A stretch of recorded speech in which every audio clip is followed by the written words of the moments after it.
ఏల సమస్త విద్యల నొకించుక భాగ్యము కలిగియుండినను జాలు అనేక మార్గముల సన్నుదికెక్కినదెట్లు కోజనము రాలకు నీడ విద్యలు తిరంబుగా దేవర రూపు చేసినను వ్రాలి నమస్కరించి ప్రసవంబులు వెట్టరి మీద భాస్కరాం. లోకల్లో చదువుకుంటే చాలా మంచిది, చదువుకుంటే చాలా మంచిదని అందరూ చెప్పే మాట చదువుల విలువను గురించి గొప్పగా చెప్తారు. కానీ అదృష్టం లేని చదువు చదివే కాదంటాడు భాస్కర శతకారుడు. అదృష్టవంతుడికి చదువు అబ్బినట్లయితే వాడు గొప్పవాడిగా రాణిస్తాడు.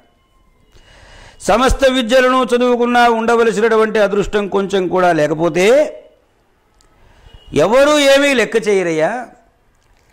అదృష్టం కనుక కలిసి వచ్చినట్లయితే వాళ్ళు అతన్ని అందలాలు ఎక్కిస్తారు, ఊరేగిస్తారు. ఎలాగంటే రాయి తీసుకొచ్చావు, రాయిని ఎవరైనా పూజ చేస్తారా?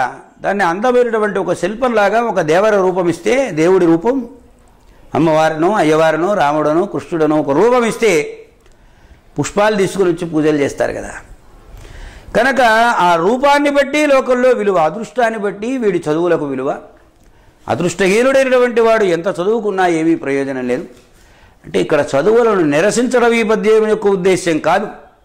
దానితో పాటు ఆవాకంత అదృష్టం కూడా ఉండాలి అనేది చెప్పడం ఉద్దేశ్యం.